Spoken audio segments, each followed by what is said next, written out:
No vídeo de hoje do canal do Nicola, vou te contar o que o presidente do São Paulo respondeu à especulação de que William Bigode pode pintar no tricolor. Quero te atualizar também sobre o Palmeiras, porque que depois de quase 11 nomes especulados, ninguém foi contratado até agora. No Corinthians, engana-se quem pensa que o Luan é o único que despende, faz com que o Corinthians gaste um caminhão de dinheiro. Bora te atualizar sobre o Vasco, que esteve bem perto de fechar com o Souza.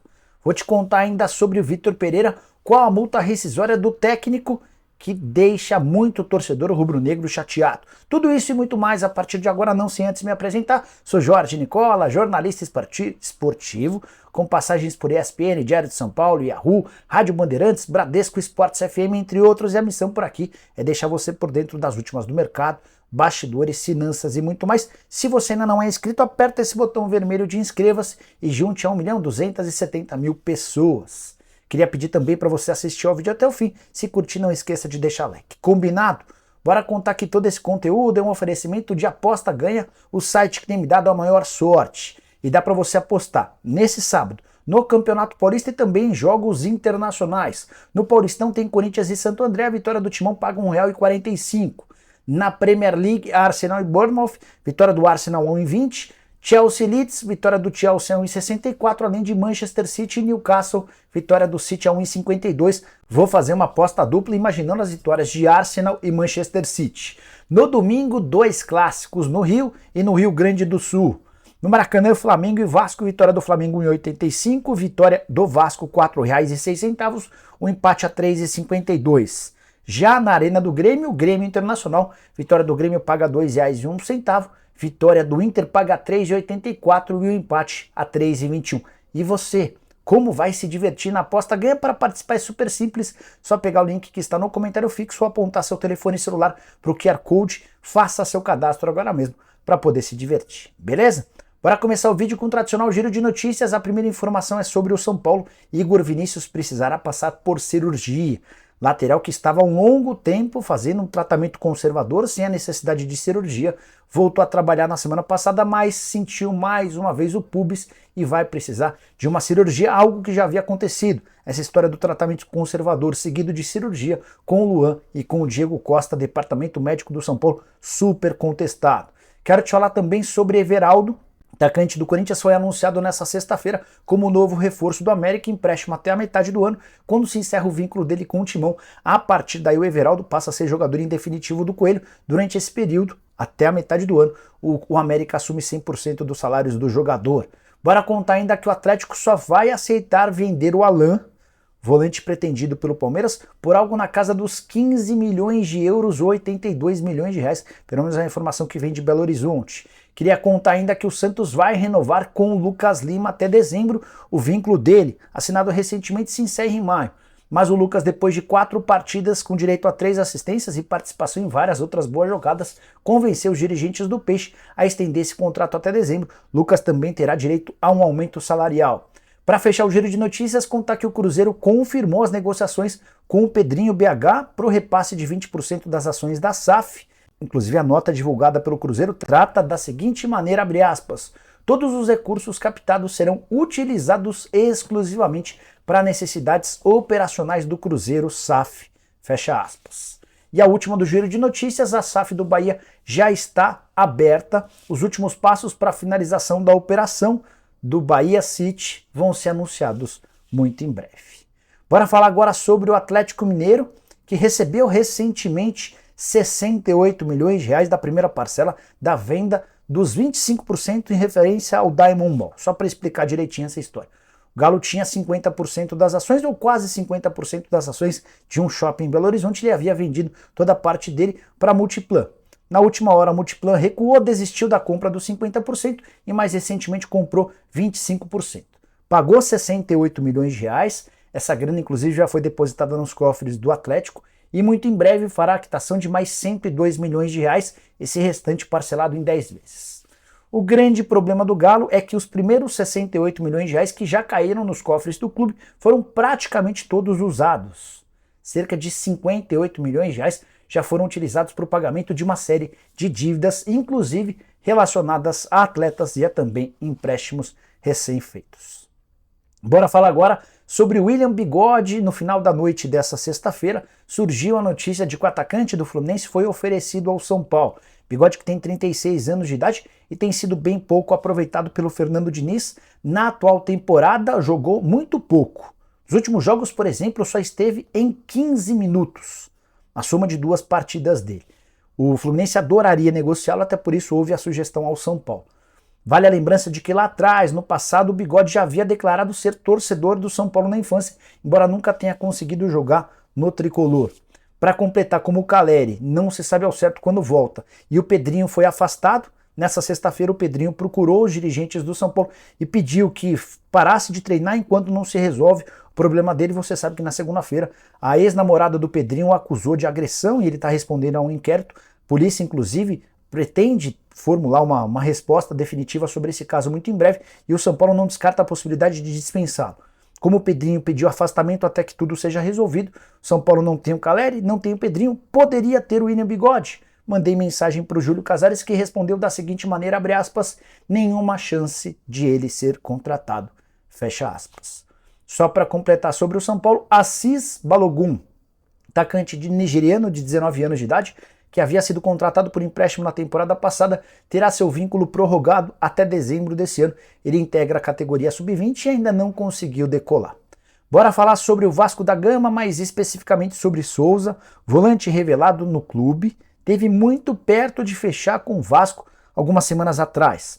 Ele já sabia que não ficaria no Besiktas, o contrato com o clube turco se encerra na metade do ano. O Vasco tomou conhecimento dessa informação e começou a negociar com o Besiktas e com o Souza a chegada antecipada do atleta. A ideia é que ele fosse contratado em janeiro. O problema é que o Souza acabou sentindo um problema no joelho que tem o impedido de jogar. Ele não atua desde 14 de janeiro, quando inclusive fez um gol na vitória contra o Konyaspor. Desde então não entrou mais em campo, enquanto se recupera desse problema físico. Diante do cenário, o Vasco da Gama desistiu de tentar a antecipação do contrato. Nicola, o Souza não vem mais? Te diria que é muito grande a chance de o Souza ser contratado assim que deixar o Besiktas, ainda que tenha que terminar o tratamento no Vasco da Gama. O Vasco abriria espaço para recuperação e a partir do momento em que o Souza estivesse em condição de jogar, já se tornaria atleta do clube. Souza que saiu do Vasco em 2010, passando por Porto, Grêmio, São Paulo, Fenerbahçe, Al-Ahly e Besiktas, onde atua desde 2020. Só para completar sobre o Vasco, contar que Puma Rodrigues e Andrei Santos serão desfalques do Vasco na segunda partida semifinal do Campeonato Carioca se o Cruz Maltino chegar à semifinal. Isso porque eles foram convocados para as seleções do Uruguai e do Brasil e estarão à disposição dos seus países. Bora falar agora sobre o Corinthians, torcedor alvinegro que anda chateado com o Luan. Vai ganhar mais um motivo para irritação. Já contei para vocês que a operação total do Luan vai custar ao Corinthians 70 milhões de reais. Foram 30 milhões investidos para a aquisição dos direitos econômicos, só metade dos direitos. Essa grana não será recuperada, até porque o contrato do Luan se encerra no fim do ano e ninguém quer comprar. Além desses 30 milhões, ainda serão pagos ao longo dos 4 anos de contrato 40 milhões de reais em salários. Timão já pagou pouco mais de 30 e vai bancar daqui até o fim da temporada. O Luan não tem demonstrado nenhuma vontade de rescindir o contrato de forma antecipada, mas ele não é o único. O Corinthians divulgou na noite dessa sexta-feira a lista de relacionados para o confronto contra o Santo André nesse sábado, o último jogo da fase de grupos. E adivinha quem de novo não está na lista de relacionados?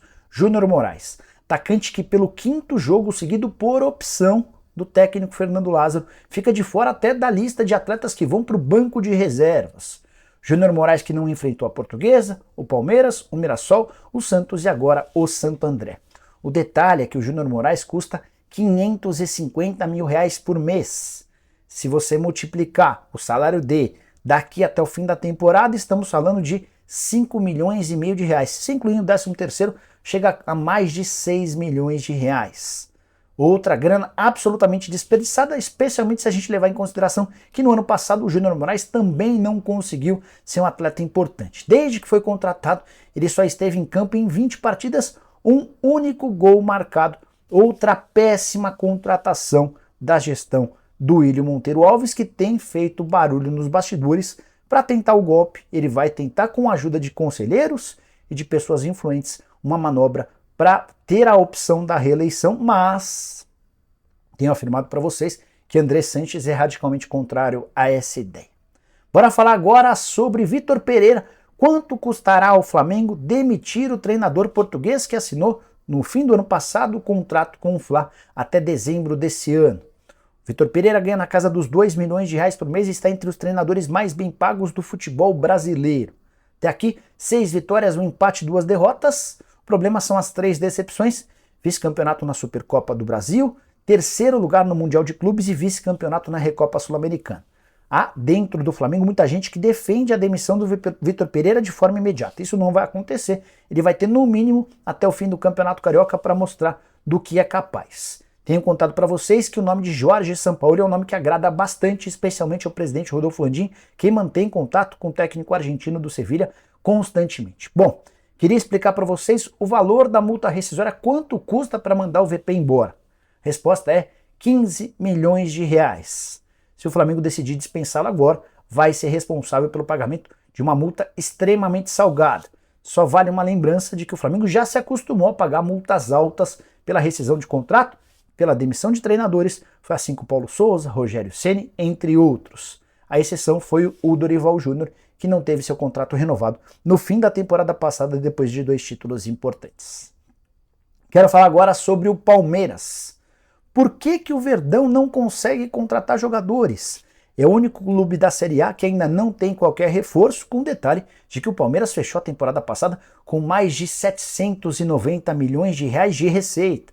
É, se não o primeiro, o segundo clube mais saudável do ponto de vista financeiro em território brasileiro. E olha que o Palmeiras busca apenas 2 reforços, um para a posição de volante, outro para a posição do atacante de lado de campo. Existem algumas explicações. Antes, só contar sobre a lista extensa, tanto de atletas para volante quanto para ataque. Para volantes, o nome dos sonhos, o primeiro deles foi do Jean Lucas, que não atua no Mônaco desde novembro. Ainda assim, o Palmeiras não conseguiu contratá-lo. Depois houve uma sondagem em relação ao Matheus Henrique, do Sassuolo.